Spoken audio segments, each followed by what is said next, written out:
the DM Act has been established? Yes. So in India, we have established the DM Act at 2005 after the occurrence of tsunami. Okay. Today, what we'll do in the sense, we have seen different phases of disaster and different kinds of disaster that could happen, and what are the impacts upon the livelihood and livelihood of the people. Am I right? So what we'll do in the sense, we'll identify what is going to be the risk and how we can reduce it depending upon several case studies. Okay, can you all do that? Okay, so I hope that we all know several disasters. We have spoken about earthquakes, vibrations, and even fire places. And when there is going to be any kind of fire outburst also we have seen. So today let us take a topic case study on flood. Okay. So what I hope here in the sense, if you guys are given a chance now, I want you all to say the occurrence of a flood at one place as a case study. For example, Kerala flood, at what year it had happened, what is going to be your impact, and how we can mitigate it according to your disaster management cycle. So under the 4 categories, you have to correlate it. Is it clear? Can you all do that? Yes? Okay. The session is over to you. Good afternoon, everyone. I am going to say about what is flood. First, the flood is done by due to the heavy rainfall, and it occurs many low-caste peoples are built their house in river areas. So many peoples are affected due to that. So I am going to say a case study on that had happened in Chennai in 2015. So in that many low-caste peoples that don't know about the floods, and they didn't get a prior message or prior posters that flood is coming, and due to heavy rainfall, this area, particularly this area, peoples will get affected due to flood. And many peoples are discriminated the low caste peoples like tribals and many peoples. So in that flood, many peoples are affected by flood and more affected due to the caste. So case studies about that. Okay. So according to him, they haven't got any prior indication. So if we have got certain indications, what we have to do. So at our scenario, what we are doing now, we are giving them an alert so that we can evacuate them. But that doesn't have happened over there. So that the impact over the livelihood was very large. So this is his explanation. So is there anything else you want to share here? I have to talk about flood in Chennai. In December 2023, there is a high exposed of northeast monsoon on the period of October to December. So the people in Chennai have faced some difficulties by recovering and faced some health issues.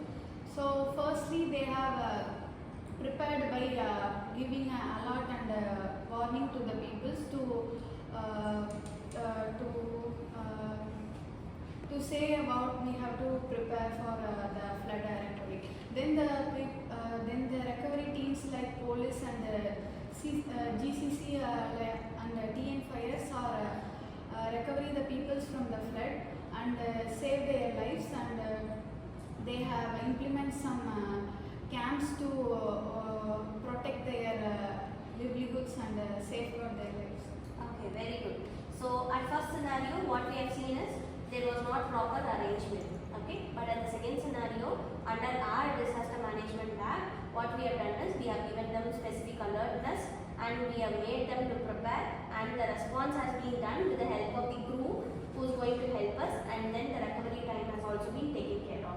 So that means that they have taken several measures to mitigate it. So all the 4 phases have been established over there. So that is a very good case study. Is there anything that you want to add up now? So I am going to share about a case study on Jammu and Kashmir during flood at September 2014. Due to the heavy rainfall, a particular area called Srinagar mostly affected due to flood because of a heavy rainfall occurred in September. So most of the people are affected due to the flood. So the major reason for the flood is in hilly regions or mountain areas, the flood majorly occurs. The management knows the clear areas mostly but they did not hesitate to take any mitigation predefinedly. So they rescue the peoples and during the disaster. So many of the peoples are not recovered. So due to the poor hospital facility, so they are having a trouble to dry the water due to waterlogging, to having a low drainage systems. So they are facing a more losses in the flood.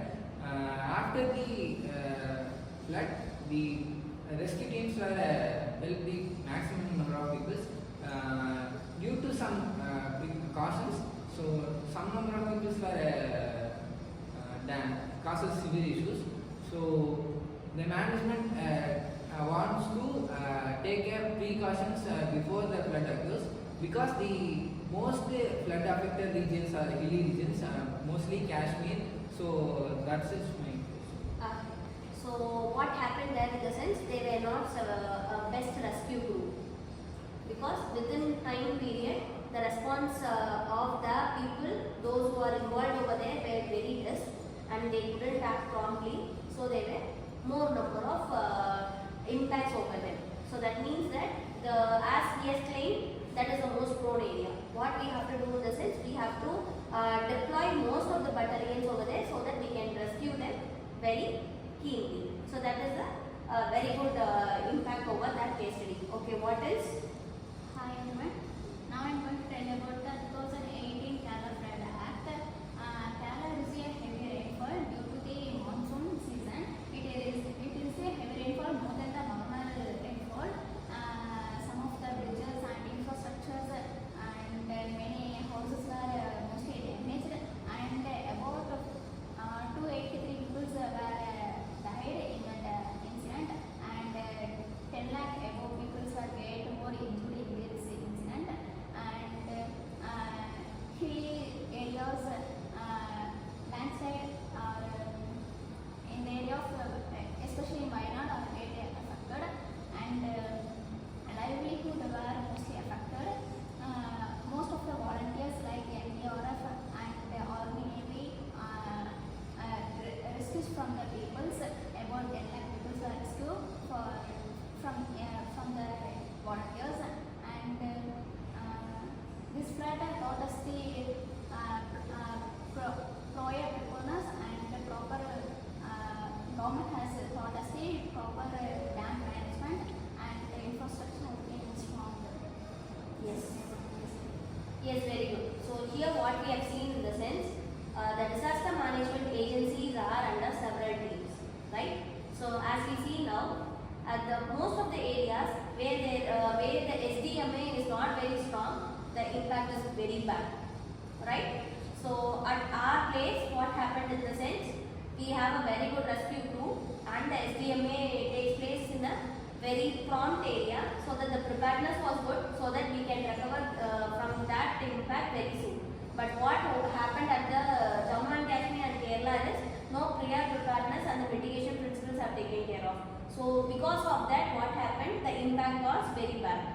But at the other two scenarios, what we have seen in the sense, the impact was bad, but the recovery time from that is very fast. So that means we have taken a mitigation principle in a very keen way. So this is how the Disaster Management Act plays a major role. So is there anything? I wish to share a case study. Before starting to tell my case study, I wish to tell the 4 extreme points that these 4 share. So my case study is different from everything because as Sunil said, they did not give a proper preparedness strategy for their flood in Chennai. And Pavishna said after coming flood, they have taken the proper strategies for things.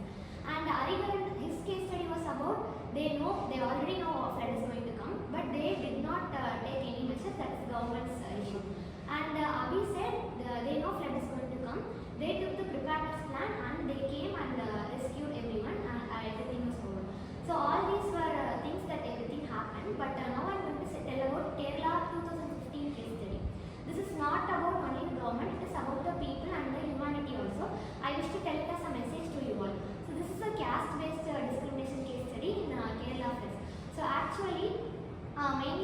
communities are affected. They are SC, ST and the Dalit community. So first they did not allow them to build in the good places. Like highways and the main areas were taken by the so-called higher caste people. So they themselves tell them as a higher caste people, and they do not allow them. So they allowed them to keep their homes down, and also they did not allow them to go for any job also. So whenever they come for any job, these people resign from their job. So they do not allow them, they do not take them inside for their job. So they do not have a proper job. So for this reason, they cannot build a proper home. So that their homes were not of proper materials. So their homes were normal, like not like other people.